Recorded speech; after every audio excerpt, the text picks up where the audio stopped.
అందరికీ ప్రభు యేసుక్రీస్తు నామములో వందనాలు తెలియపరుస్తూ ఉన్నాను. అందరికీ వందనాలు. మనందరం దేవునికి స్తుతులు చెల్లిద్దాం. హల్లెలూయా, హల్లెలూయా.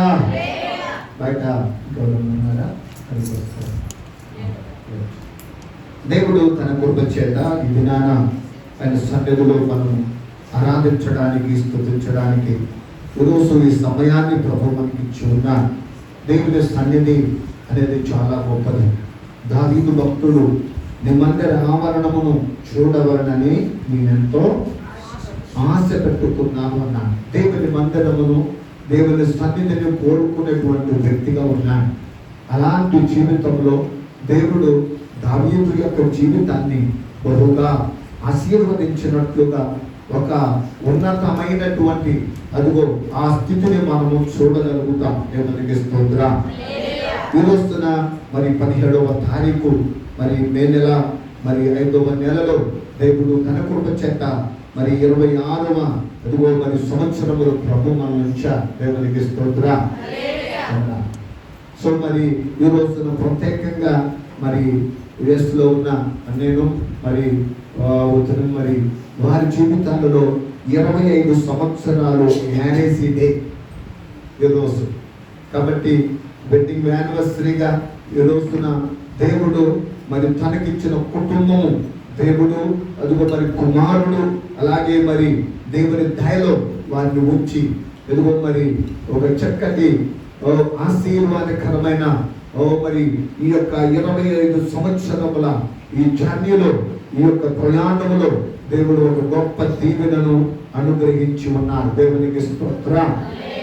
ప్రభు తన కృప చేత ఈ దినము మరి మరి గరుపాలెంలో మరి కుటుంబాలందరూ కూడా అక్కడికి ప్రయాణం ఈరోజు మరి 11 కల్లా వెళ్ళాల్సిన రీతి ఉంది. మరి ఇక్కడ ఉన్న అన్నప్రాసనం చూసుకొని మరి 3 days, దాదాపు 3 days 4 days మరి గరుపాలెంలో మరి అక్కడ స్టే చేయడానికి, ఉండడానికి మరి దేవుడు అలాంటి కృపనిచ్చారు, సిద్ధపరిచారు. ఈ వారంలో, ఈ గత నెలలో మరి కొన్ని పనులు చేయడానికి, కొన్ని ప్రయాణాలు చేయడానికి దేవుడు తన కృప చూపించారు. మరి ఈరోజు ప్రయాణాల విషయంలో ప్రార్థన చేద్దాం. మరి ప్రత్యేకంగా మరి అనేక కుటుంబ విషయంలో మరి వెడ్డింగ్ యానివర్సరీగా ఉన్నటువంటి సందర్భంలో దేవుడు ఆశీర్వదించునుగాక. ఎదగలుగుతామా? హల్లెలూయా.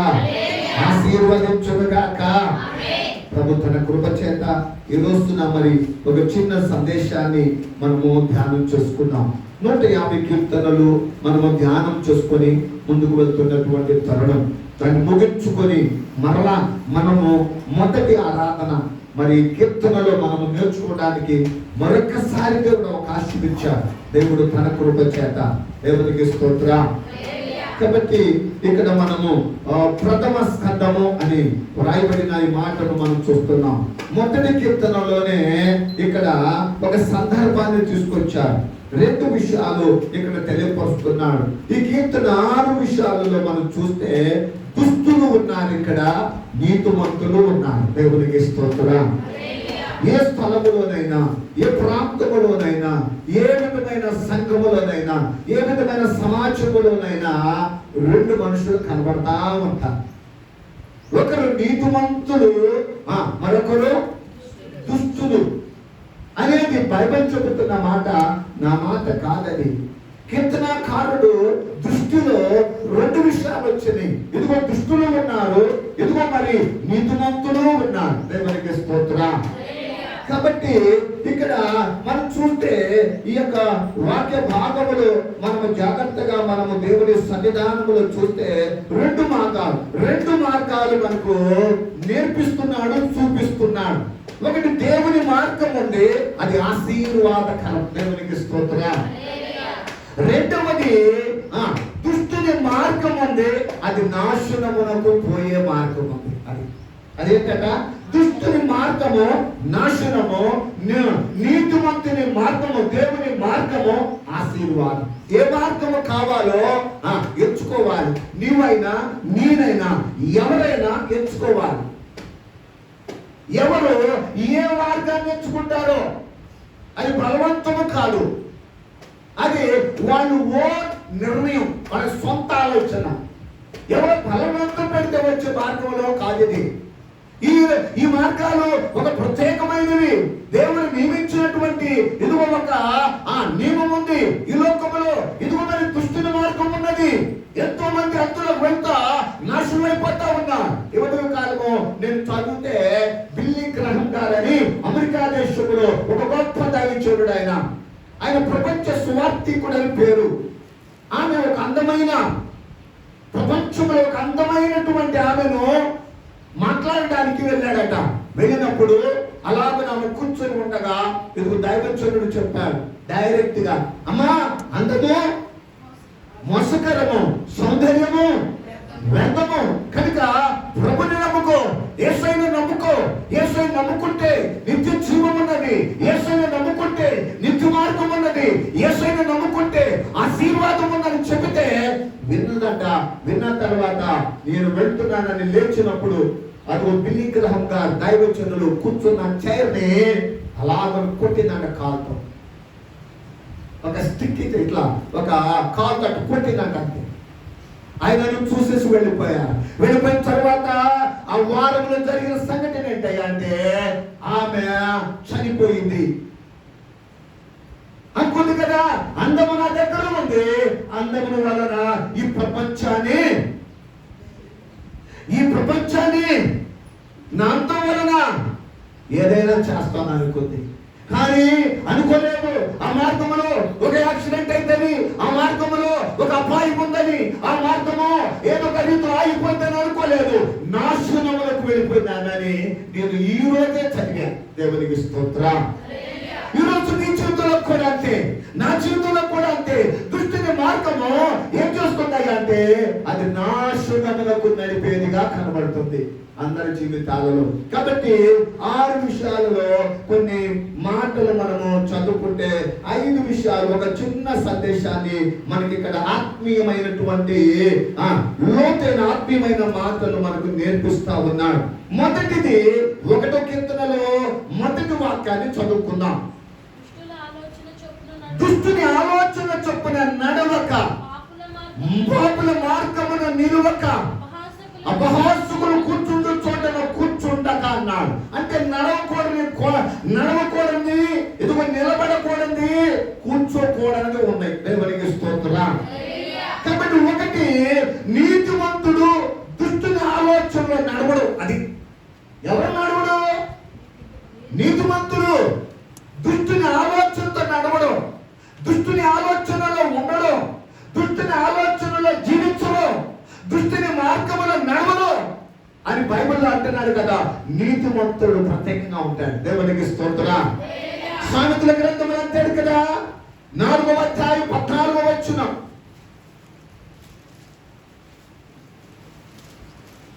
4వ అధ్యాయం 14. భక్తిహీనుల త్రోవను చేరకము. అటు దుష్టుని మార్గములు అంటున్నారు కదా. భక్తిహీనుడు అతను దుష్టుడు. భక్తిగా ఉన్నట్టు ఉంటారు, భక్తిగా భక్తిగా ఉన్నట్టుగా నడుచుకుంటారు, కానీ వాళ్ళ త్రోవల కలవాక దుష్టుని మార్గముల నడవకము, దాని యందు ప్రవేశింపక. అది తప్పించుకునేవారు కొంతమంది, అందులో పడేవాళ్ళు ఎక్కువ మంది. దాన్ని తప్పించుకొని ఏం చేయాలట? తిరగాలట. అది సామాన్యమైనది కాదని, అది ఒక సవాల్ ప్రతి వారి జీవితాల్లో, నా జీవితాల్లో ఒక సవాల్ ఎదురైంది. దుష్టుని మార్గం ఎదురైంది. ఏం కాదులే, ఏం పర్వాలేదులే, అనగానే మనం ఏమన్నా పెద్ద ఇదేంటి అనుకునేటువంటిది ఉన్నది. కానీ దేవుడు అంటున్నాడు కదా, ఆ మార్గాన్ని దేవుడు ఏం చేస్తున్నాడట? చూస్తున్నాడు. వద్దంటున్నాడు, వెళ్ళొద్దంటున్నాడు. అందులోనే 2 కొరింథీయులకు రాసిన పత్రిక 6:14 అంటాడు కదా. కొరింథీయులకు రాసిన పత్రిక 2 కొరింథీయులు 6:14 వచనం. మీరు అవిశ్వాసులతో జోడిగా ఉండకుడి. ఇక్కడ అంటున్నారు కదా, ఎలా ఉండాలో ఎలా ఉండకూడదో చెప్తున్నాడు, ఎలా నడవాలో నడవకూడదో చెప్తున్నాడు, ఎలాగా ఆలోచించాలో ఆలోచించుకోకుండా ఈ విషయాన్ని నేర్పుతున్నాడు. అపొస్తలుడైన పౌలు భక్తుడు కొరింథీ సంఘంతో అంటున్నాడు, మీరు అవిశ్వాసులు ఉన్నారు చూసారా, వాళ్ళతో మీరు జోడిగా ఉండద్దు. నీతికి దుర్నీతికి ఏంటి సంగత్యము, ఏంటి ఇదిగో సహవాసము, ఏంటి ఈ విధమైన బంధము అంట. వెలుగులకు చీకటి, ఇదిగో వెలుగు కనబడతా ఉంది, చీకటి వేరుగా ఉంది, ఇదిగో ఈ యొక్క వెలుగు వేరుగా ఉంది. దేవుని బిడ్డలారా అంటాడు కదా, చీకటికి వెలుగుకు సంబంధమేమి లేదంట. చీకటి వేరు, చీకటి లోకము, చీకటి పాపము, చీకటి గాఢాంధకారము, చీకటి అదిగో లోతైన పొయ్య, ఇదిగో చీకటి అనుభవాలు, ఇదిగో నరకములకు తీసుకెళ్ళేది, అది నాశనకరమైన మార్గం, అది డేంజర్, అపాయకరమైనది. అందుకోసం అంటున్నాడు నీతి వేరు, వెలుగు వేరు, విశ్వాసం వేరు, విశ్వాసులుగా ఉన్న జీవితం వేరు అని మాట్లాడుతా ఒక చక్కటి మాటను తెలియపరుస్తున్నాడు. ఇందులో దేవుని ఎదుగు పిల్లవాడు లోకముచ్చుడు సలహాలను అనుసరించకూడదు. ఎవరైనా నువ్వైనా నేను లోకపు సలహా సూచన ఎలా చేస్తే బాగుంటుందేమో, ఏ పనులు చేసుకో అన్నాడా అంటే అవుతే దేవుని సలహా తీసుకోవాలి, దేవుని ఆలోచన తీసుకోవాలి, దేవుని చిత్తములో ఉండాలి. అందుకోసం ఇక్కడ నేర్పిస్తుంది ఏంటంటే నీతిమంతుడు దుష్టుని ఆలోచన నడవడు, నడిచే ప్రమాదంలో పడిపోతాం. దుష్టుని ఆలోచన, రెండు పక్షుల గురించి దైవజనులు చెప్తుంటే ఆ మాట నేను విన్నా. రెండు పక్షులు ఉన్నాయి. ఆ రెండు పక్షులు ఏంటంటే ఒకటి అది పక్షి, అది గెద్ద, ఆకాశానికి ఎగిరేటువంటి గెద్ద ఒకటి ఉందట, ఎగరలేని గెద్ద ఉందంట. రెండు ఒకటే పక్షి, ఒకటే జాతి. కానీ ఒకటేమో ఆకాశానికి ఎగురుతుందట, రెండోదేమో ఎగరలేకపోతుందట. ఏదో విధమైనటువంటి లోపం ఉంది, ఎగరలేకపోతా ఉంది. అయితే అడవికి వచ్చాడు ఒక వేటగాడుతో ఆ యొక్క ఎగరలేని పక్షి స్నేహం చేయడానికి ఇష్టపడింది. ఏమన్నాయా అంటే ఇదిగో ఆ యొక్క వేటగాంత అంటుంది, నేను ఒక సలహా చెప్తాను వింటావా అంది. ఏంటి సలహా? ఎగురుతున్నటువంటి అదిగో బలంగా పైకి ఎగురుతున్నటువంటి ఆ పక్షులను కొట్టాలి, దాన్ని చంపేసేయాలి. అది నాకన్నా పైకి ఎగురుతుంది, ఆకాశానికి ఎగురుతుంది, దాన్ని నీ యొక్క బాణముతో, నీ దగ్గర విల్లుతో ఉన్న దానిని కొట్టి చంపేసేయి అంటే అతను అన్నాడట, ఆ యొక్క వేటగాడు అన్నాడట, నా దగ్గర బాణం అయితే ఉంది కానీ దానికి రెక్కలు, ఈకలు కావాలి, ఈకలు లేవు నా దగ్గర అన్నాడు. దాన్ని పట్టాలంటే, ఆకాశాన్ని పట్టాలి అంటే ఈకలు దానికి తగలాలయ్యా, దానికి బాణం తగలాలి అంటే ఈకలు కావాలి అంటే అందట, ఇదిగో నేనున్నాను, నా దగ్గర ఉన్నటువంటి ఈకలు చాలా ఉన్నాయి, పిక్కోమన్నాడట.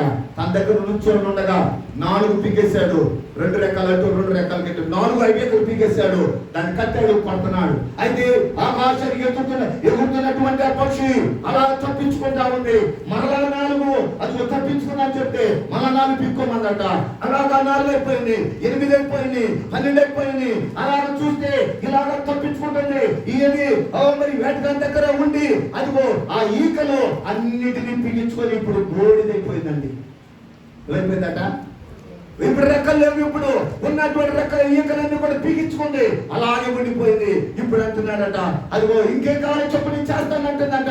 ఆ యొక్క అదిగో ఎగరలేనటువంటి పక్షి, ఆ పక్షి ఎగరలేకుండా అదిగో అలాగున గెడ్డ ఎగరలేకుండా మళ్ళా అంటే ఏం చేయాలంటే, ఈ రోజు నేనేమి చేయలేను, కానీ నా దగ్గర నువ్వు ఉండిపోయావు, వెళ్ళలేవు, కాబట్టి నీవు నాకు కూర అవ్వాల్సిందే, నీవు నాకు కూర అవ్వాల్సిందే. అలాగున దాన్ని అక్కడ పట్టుకున్నాడు, మెడకాయని ఇరిసేసాడు, తన సంచిలో పెట్టుకున్నాడు, వెళ్ళిపోయింది. కానీ ఏంటో తెలుసా, దుష్టుని ఆలోచన వల్ల తన నష్టమే తెచ్చుకుంది, దుష్టుని తలపు వల్ల తన జీవితమే పాడైపోయింది, దుష్టుని యొక్క క్రియల వల్ల. ఏదో ఎగురుతున్నటువంటి ఆ పక్షుని చూసి ఎగరలేనటువంటి పక్షి అసూయ పెడితే, లేకపోతే దుష్టుని ఆలోచన చేస్తే దాన్ని పడగొట్టాలంటే, దాన్ని కింద నేలగొట్టాలి అంటే, దాన్ని చంపాలని వేరే వాళ్ళతో నువ్వు చెత్తగట్టే లాస్ట్ కి నీ మీదకే ఊరి వచ్చినట్టు అపాయం వస్తుంది. దేవునికి స్తోత్రం. ఎవరి కోసమే కాదు నువ్వు చేసేది, నీ నష్టాన్ని నువ్వే చేసుకుంటున్నావు. మంచి ఆలోచన లేకపోతే, దుష్టుని ఆలోచన క్రియలు కలిగి ఉంటే లాస్ట్ కి నీ ఫ్యామిలీయే, నీ కుటుంబమే, నీకున్న సమస్తమే లాస్ అయ్యే పరిస్థితి. ఎవరు పోగొద్దు కాదు, నీ లాస్ అనే మాట, నీవే లాస్ అయిపోతాడు. దేశంలో కోకొల్ల లాస్ అయిపోయిన వాళ్ళు ఎంతో మంది ఉన్నారు, వారిలో జట్టులాడు చేరబాక. దేవునికి స్తోత్రం. కాబట్టి ఇక్కడ నీతి ఏంటో తెలుసా, ఎగిరే దానిని ఎగరని, నిలబడేవాడిని నిలబడని, దేవునిలో ఉన్నవారిని ఉండని. కానీ ఒక దుష్టుని ఆలోచనతో నాశనం చేయాలనుకుంటే ఆ ఊరి నీ మీదకే వస్తుంది. అది చాలా డేంజర్, అపాయం. ప్రధానమంత్రి గారు చెబుతున్న డేంజర్ బెల్లు 3 కొట్టాడు. బంగారం కొనద్దు, పెట్రోల్ ఎక్కువ వాడద్దు, ఆర్థిక మాన్యం రాబోతుంది. డేంజర్ బెల్లు కొట్టాడు. అంటే మన యొక్క దేశము ఎలాంటి పరిస్థితుల్లో ఉంది? క్లిష్ట పరిస్థితుల్లో ఉంది. నిన్న నిజంగా వార్తలు చూస్తూ వింటే వాస్తవంగా నీట్ ఎగ్జాము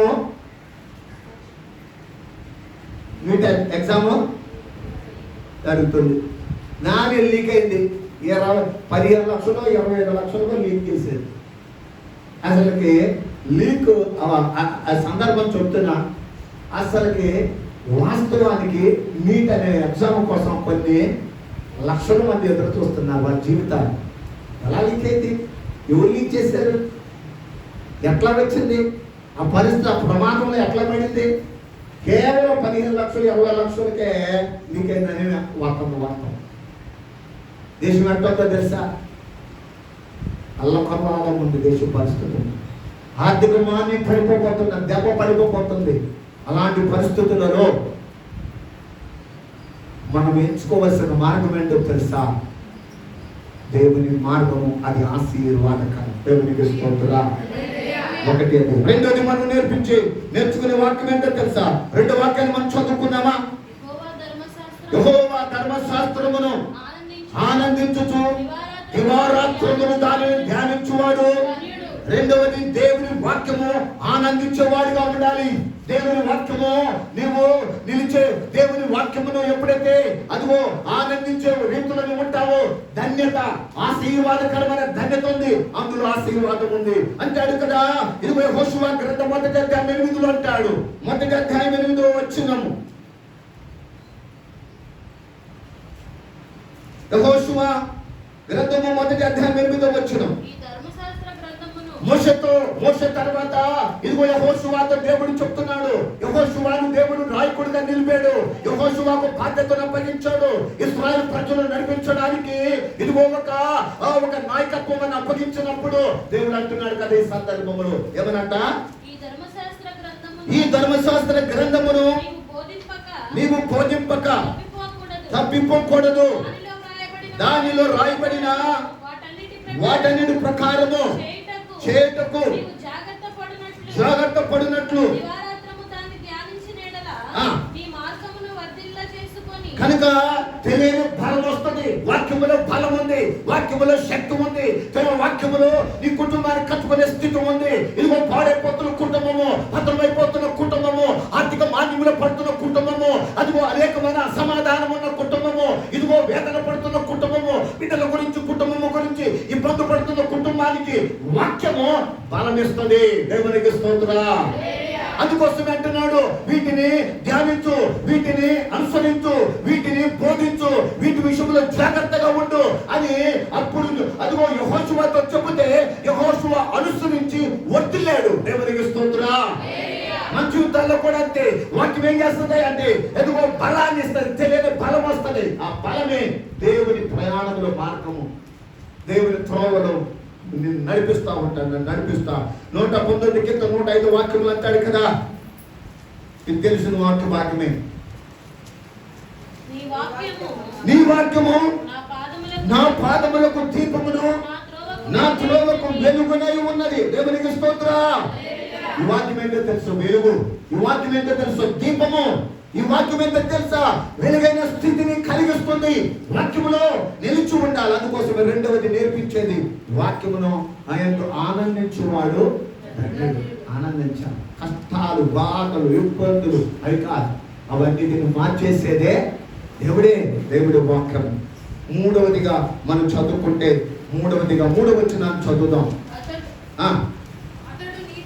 అతడు నీతి కాలమును యొద్ద ఎవరైనా నాటబడినా. మూడవది నీతిమంతుడు నీటి కాలముల యొద్ద నాటబడిన చెట్టులాగా ఉంటాడట. ఏ చెట్టు అట? నాటబడిన చెట్టు. చెట్టు ఉన్న ఉపయోగం లేని చెట్టుగా కాదు, చెట్టు ఉన్న కాయలు తినలేని పరిస్థితులు కాదు. ఇదిగో చెట్టు ఉన్న చేదు ఫలాలు వస్తున్న చెట్టు కాదు. ఎలా ఉంటాడట? నీతిమంతుడు నీటి కాలువన న్యూరన నాటబడిన చెట్టుగా ఉంటాడు. ఆ చెట్టులో ఏముందో తెలుసా? 17వ అధ్యాయం ఇర్మియా గ్రంథము 7-8 వచనాలు మనం చదువుకుందాం. 7-8 వచనాలు 17వ అధ్యాయం. యెహోవాను నమ్ముకొనివాడు ధన్యుడు. ఎప్పుడు ఆశ్రయముగా ఉంటాడు. కష్టములో, శ్రమలలో, ఇబ్బందులలో దేవుడు ఆశ్రయముగా ఉంటాడు. అతడు జలముల యొద్ద నీతిమంతుడు గురించి మాట్లాడుతూ ఉన్నాడు. అతడు చెట్టులాగా ఉంటాడు. దాని వేరట అదిగో అలాగ బలముగా నాటుకుపోతే అట వేళ్ళు తన్నే పరిస్థితి ఉంది. వేళ్ళు బలము కలిగిన పరిస్థితి ఉంది. అతడు తన్నును, అతడు శ్రమ కలిగినను. చెట్టు కట్ట భయం ఉండదట. వెంట కలిగిన, శ్రమ కలిగిన, ఇబ్బంది కలిగిన, గాలిలో వచ్చిన ఆ చెట్టుకి భయం లేదు. అయితే దాని ఆకులు, దాని ఆకులు ఎట్లుంటాయి అట? ఎండిపోయిన అనుభవంలో, ఎప్పుడో ఊడిపోయే అనుభవంలో, లేకపోతే అదిగో ప్రమాదములు పడే చెట్టుగా లేదని ఎలా ఉందట? దాని ఆకులు పచ్చగా ఉండును. పచ్చదనము అభివృద్ధి, పచ్చదనము అదిగో ఉన్నత స్థితి, పచ్చదనము దావీదు కోరుకున్నాడు. అయ్యా నీ మందిరములో నాటబడిన ఒలీవ పచ్చని ఒలీవ చెట్టు వలె. దేవునికి స్తోత్రం. ఆత్మీ అభివృద్ధిగా చూచిన ఆ చెట్టు అభివృద్ధిలో ఉంది. ఇంకా వర్షము లేని సంవత్సరం ఒకటి వస్తుందట. చింత నందదు. ఏంటట? కాపు. చింత నందదట. ఇది లేదు, ఇది నాకు లేదు, అది లేదు, ఇది లేదు అందట. కాపు మాత్రం అందట. కాపిస్తుందట. ఆ యొక్క అదిగో ఇంటికి కాపు వస్తుందట. అదిగో దేవునిలో కాపిచ్చే సంఘముగా, ఫలించే సంఘముగా, ఫలభరితమైన చెట్టుగా, మందిరముగా ఉండేదే దేవుడు చేయాలి. దేవునికి స్తోత్రం. ఇంకేమన్నాడట? చాలండి. అది 12 నెలల కంట 12 కాపులు ఎత్తదంట. అసలుకి ఎన్ని నెల ఈ సీజన్ వారీగా ఫలాలు వస్తాయి. ఇప్పుడు ఏ ఫలం వస్తుంది? మ్యాంగోస్.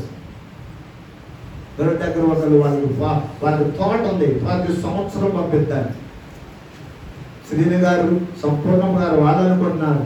వాళ్ళు కూడా నాకు పంపించాము. లాస్ట్ సండే కొన్ని ఫలాలు పంపించారు.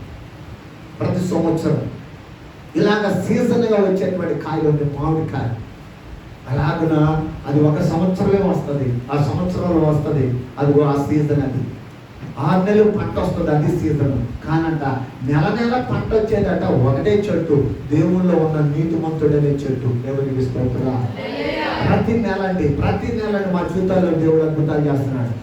మా జీవితాల్లో ఆశ్చర్యం చేస్తున్నాడు. ప్రతి నెలలో మమ్మల్ని దర్శిస్తున్నాడు అని చెప్పగలిగిన విశ్వాసం ఎవరయ్యా అంటే దేవుల్లో ఉన్న విశ్వాసి. దేవునికి స్తోత్రం. హల్లెలూయా. ఆ మాటను మనం జాగ్రత్తగా మన జీవితాల్లో నెరవేర్చబడిన దాకా. 4వదిగా మనం చదువుకుంటే 4 వచ్చినాను. దుష్టుడు అలాగునుండగా కనుక దుష్టుడు గాలి ఎగిరిపోతాడు. గాలి వస్తే ఎగిరిపోతాడు. అపాయం వస్తే ఎగిరిపోతాడు. ఇబ్బంది వస్తే ఎగిరిపోతాడు. ఎగిరిపోయేవాడు దుష్టులు. వింటున్నారా వాక్యం? ఎవరు ఎగిరిపోతారయ్యా అంటే వెళ్ళిపోతారండి దుష్టులే. చాలా మంది అనుకుంటారు నేను దేవుళ్ళని ఎగిరిపోయావు, నేను నచ్చని ఉన్నాయి. అది సంఘానికి కావచ్చు, దేవుడికి చెరగొట్టేశాడంటే మనం అనుకుంటాం నాకు అంత బాగుంది. ఎంత బాగున్నా చెరలు ఎక్కడ ఉంది? ఆయన ఇల్లు కట్టాడు. అయ్యా ఇల్లు అంత బాగుంది, నాకు చెర పడుతుంది అయ్యా. కొత్తగా కట్టాడు. చెదిరిపోయేటువంటి వ్యక్తికి చెదలు వస్తుంది. తెలియని చెదలు వస్తుంది. అది ఎవరికో తినేద్దామని కొట్టేది, ఎవరికో పెడితే కాదండి. నీకే, నీ కుటుంబానికి చెదలు పెట్టింది. ఎన్నో పరిస్థితులు చూస్తున్నాను, వింటున్నాను, ఆలోచిస్తున్నాను. I don't care. నేను ఎవరికి ఏ విషయాల్లో కూడా భయపడాల్సిన పని. నన్ను పిలిచింది మీరు కాదు, ఇంకొకరు కాదు. పిలిచింది ఎవరు? నా తండ్రి, మై లార్డ్, నా దేవుడు ఉన్నాడు. ఆయన నన్ను ఎక్కడైనా ఎప్పుడైనా ఏ స్థలంలోనైనా నాతోనే ఉన్నాడు. దేవునికి స్తోత్ర. దుష్టునిగా చెదిరిపోయే మిగిలిపోయే పరిస్థితులు తెచ్చుకున్నామంటే లాస్. దుష్టుని యొక్క మార్గం ఏంటో తెలుసా? పొట్టు కాలిపోయింది, లాస్ట్ కాల్చేస్తాం, దాని ప్రయోజనం లేదు, కాలిపోతుంది. అలాంటి విషయాలు గుర్తు చేసుకుంటారని మరి దేవుని సంగతి చెప్తున్నారు. మత్తయి సువార్త 7:26-27 ఈ మాట రాస్తూ ఉన్నాడు. అంటే దేవుని లేని జీవితం స్థిరము లేని జీవితం అన్నాడు. దేవుడు లేకపోతే స్థిరం ఉండదు. ఇక్కడ అక్కడ అక్కడ ఎక్కడ అంత స్థిరం ఉండదు. ఒక వస్తువు కంటే నిలబడుతుంది. ఆ వస్తువు ఏం చేస్తే దానికి సరిగా ఉండదు, కింద పడిపోతా ఉంటుంది. అది నిలబెడతానికి పడిపోతుంది. కారణం దానికి ఏం లేదు, కింద అది స్థిరమైనటువంటి దాని ప్లేస్ కరెక్ట్గా లేదు, పడిపోతే. ఎక్కడికి వెళ్ళో పడిపోయేవాడిని బొచ్చుడు మంది ఉన్నారు.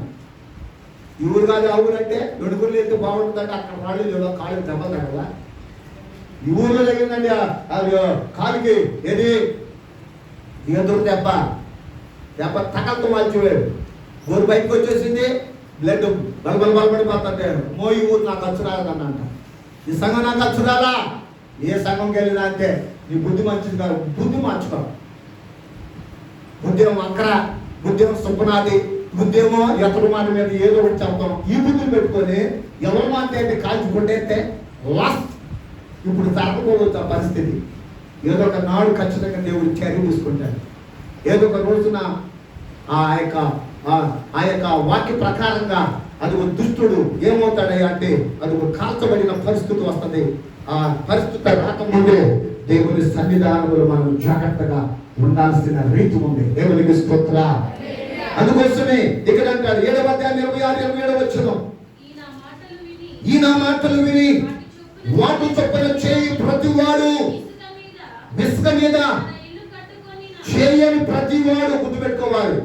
కేసును వాడని చదివాడు, కట్ చేసుకో. చేయని ప్రతివాడు ఎవరు చేయడు? ఇసుక మీద కడుతున్నావు ఇల్లు, బండ మీద కట్టాల్సింది, బలమైన పునాది మీద కట్టాల్సింది, యేసయ్య బండ మీద కట్టాల్సింది. నీవు మనుషుల మీద కడుతున్నావు, జ్ఞానంతో కడుతున్నావు, ఏదొక నాకు మాటల మీద కడుతున్నావు, ఏదొక ఆశ చూపించి కడుతున్నావు, ఏదొక వల వేసి కడుతున్నావు. కట్టావా కూలిపోతావు, ఆ కుటుంబం కూలిపోతాయి.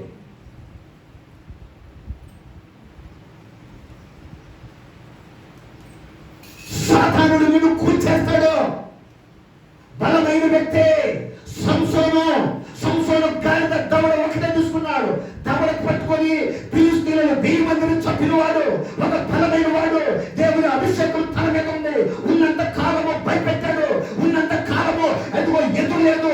ఎప్పుడైతే అతను తన జీవితంలో దుష్టుని ఆలోచన వచ్చిందో, దుష్టుని సాంగత్యం వచ్చిందో, దుష్టుని పాప జీవితం వచ్చిందో, ఎప్పుడైతే చెడు నడిచాడో అతను కళ్ళు పేకబడి అతడు అందులైపోయి ఆ యొక్క దోపని కుడిలో కట్టబడి ఒక బలమైనటువంటి అదిగో ఒక దానితో ఇసురుతో అతడు చనిపోయే పరిస్థితికి వచ్చాడు. కారణం ఏంటో తెలుసా? అతడు ఇసుక మీద కట్టబడిన స్థితి కనబడుతుంది. సమస్తము కోల్పోయాడంటే కోల్పోతావా? ఆశీర్వాదం కావాలా? కోల్పోతావా? ఎస్. దేవుడిచ్చిన ఆధిక్యత, దేవుడిచ్చినటువంటి కృప నువ్వు కోల్పోతే దేనికి పనికిరా.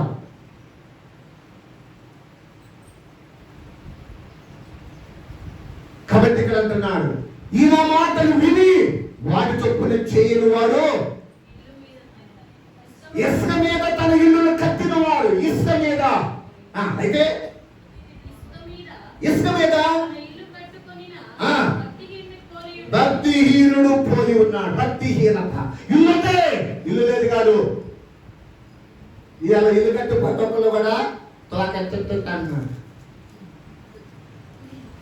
ఏదో కడతా నువ్వు చూడాలంటే పైకి చూడాలి. నేను నా సంఘం కోసం కట్టుకుంటాను ఇల్లు. దేవునికి స్తోత్రం.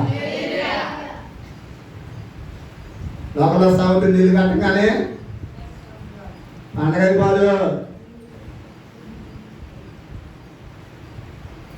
పెళ్లి చేసేసాడు, పెళ్లి చేశాడు. పెళ్లి తర్వాత వచ్చే బాధ కొంచెం మామూలు కాదు, బొచ్చుడు.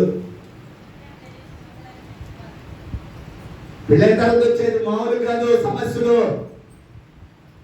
పెళ్లి చేయాలి, సమస్యలు ఎదిరించడానికి ఉన్నాయి. అక్కడ యేసు మీద కంటే కూలిపోయింది. దుష్టుడు యేసు మీద కట్టమని ఇవ్వాల లాస్ అయిపోతాడు. ఎస్, ఎక్కడా కన్నా ఈ ఊర్లో మన 10 రూపాయలు ఎక్కడైనా విలువే, హైదరాబాద్లో కూడా విలువే. మన రాష్ట్రంలో ఎక్కడికి వెళ్ళినా 10 రూపాయలకి. వేరే కంట్రీ పోతే చల్లదది. చల్లని భక్తి చేసి ఉపయోగం ఏమి? చల్లని భక్తి దేనికి? నీకు నువ్వు ఏ స్థితి, ఏ పరిస్థితి, నీ కుటుంబం ఏంటిది? ఒకనొక నీవు ఎదుగో ఎన్నికలు లేబడిన కుటుంబం కదా, ఎక్కడ తీసేసిన కుటుంబం కదా. ఇప్పుడు కలిగి చేస్తే నీకు గర్వం వచ్చిందా? నీకు కొవ్వు లోపల అంటాడు కదా, కొవ్వు పట్టినారు కానీ పట్టిందా? కళ్ళు నడకలేకరియా? ఆకాశం అంటే అవ్వపడతలేదా? సేవకులు అంటే అవ్వపడతలేదా? ఇదిగో సంఘం అంటే అవ్వపడతలేదా? ధనం మీద నడుతున్నావా? ఫలం మీద నడుస్తున్నావా? ఎక్కడా? నీ మార్గం నాశనంలోకి వెళ్ళిందో గుర్తుపెట్టుకో.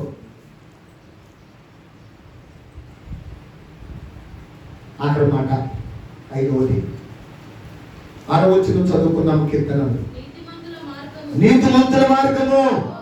ఇప్పుడు తెలియదు ఏ మార్గంలో ఉన్నావో తెలియదు, కానీ ఒక్కడికే తెలుసు, దేవునికి ఒక్కడికే. దేవునికి స్తోత్రా. ఒకసారి తప్పు చేసిన నేనే కింద పడ్డా, ఒకడు ఏమంటారు? కింద పడ్డ పై చేయనాదే ఒప్పుకోడు. కానీ దేవుడు అంటాడు తెలుసా, నువ్వు పడ్డావు కానీ లేపుతా, రంగలిగిన దేవుడు కాబట్టి. కానీ అంటాడు నీతిమంతుల మార్గం యెహోవాకు తెలుసు. గుర్తుపెట్టుకో. యెహోవా గ్రంథం 1:7 అంటాడు. నహూము గ్రంథము 1:7 వచ్చును. ఆఖరి మాట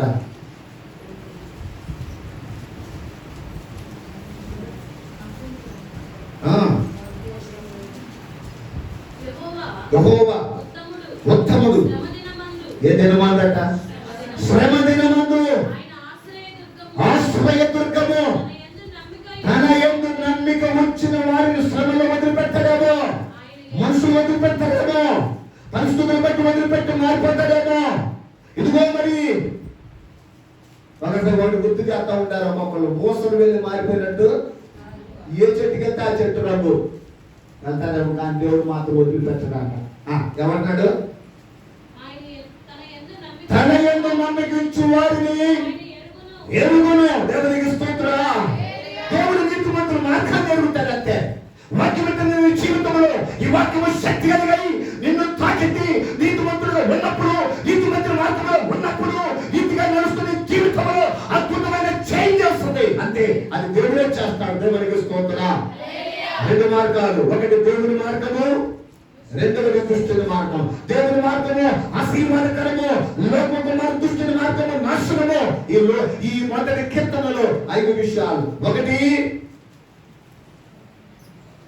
దేవుని వాక్యము, దేవుని నీతిమంతుడు దుష్టుని ఆలోచన నడవడు. ఒకటి. రెండవది దేవుని వాక్యములు ఆనందిస్తాడు. మూడవది నీతిమంతుడు నీతికారుల యొక్క నాటబడిన వాడిగా ఉంటాడు. 4వది దుష్టునికి ఎగిరిపోయే ఒట్టుగా ఉంటాడు. 5వది నీతిమంతుడి మార్గం యెహోవాకి తెలుసు. అదిగో ఆ నీతిమంతుడు లాసరు, ఆ నీతిమంతుడు దచ్చుపరుడు. ఇల్లు లేకపోయినా, ఉద్యోగం లేకపోయినా, అదిగో బల్ల మీద నుండి పడు ఆ జీవితాన్ని దేవుని సన్నిధికి తీసుకెళ్ళాడు. ఆఖరి వరకు ఇద్దరు కలిసి ఉన్నారు. యేసయ్య దగ్గర సిలువలో ఒకటి ప్రక్కన దొంగ, ఈ ప్రక్కన ఒక దొంగ. ఇద్దరు బేరాలు చేసిన వాళ్ళే, ఇద్దరు పాపాలు చేసిన వాళ్ళే, ఇద్దరు అనేకులను అనేకమైన అన్యాయం చేసిన వాళ్ళే. యేసయ్య ఆ మధ్యలో ఉంటే ప్రక్కన ఉన్నారు. ఒకడు చేయి చేయడు, ఒకడు ఆఖరి వరకు చేయి చేయాల. ఒకడు అంతే ఉన్నాడు. అదిగో ఇంకా అంటున్నాడు, మొదటి వాడు అంటున్నాడు, యేసు నిన్ను రక్షించడం, మమ్మల్ని రక్షించొచ్చుగా, మేము ఇంకా పాపాలు చేస్తాము, ఇంకా నరహత్యలు చేస్తాము, ఇంకా మా జీవితాల్లో అలాగే ఉంటాము, అలాగే చేయమంటే ఒకడు అంటున్నాడు, యేసు ఈ రాజ్యంతో వచ్చినప్పుడు నేను జ్ఞాపకం చేసుకో, నీవే ఇదిగో రాసువి, నీవే ఎదురు చూస్తున్న మెస్సయ్యవి, నీవే ప్రభువయ్యా, ఈ రాజ్యం వేరయ్యా, ఈ రాజ్యం గొప్పది, ఆ రాజ్యం నన్ను ఉంచయ్యా అంటే అయిపోయాడు అతడు. ఆఖరు వరకుండి మీట్లో దేవుడు అన్నాడు, నువ్వు నాతో కూడా పరదేశంలో ఉంటావు. దేవుడికి స్తోత్రం. అలా చూస్తున్నావా? మార్చుకోవడానికి ప్రయత్నించి అట్టనే ఉంటా. దెబ్బ పడింది, అట్ట పడితే ఎవరికి? నీతిమంతుల మార్గం ఆశీర్వాదకరం, దుష్టుని మార్గం నాశనములకు. ఇటు మాటలు ప్రభు మన వినికిడి దేవుడు దీవించి ఆశీర్వదించిన దాకా.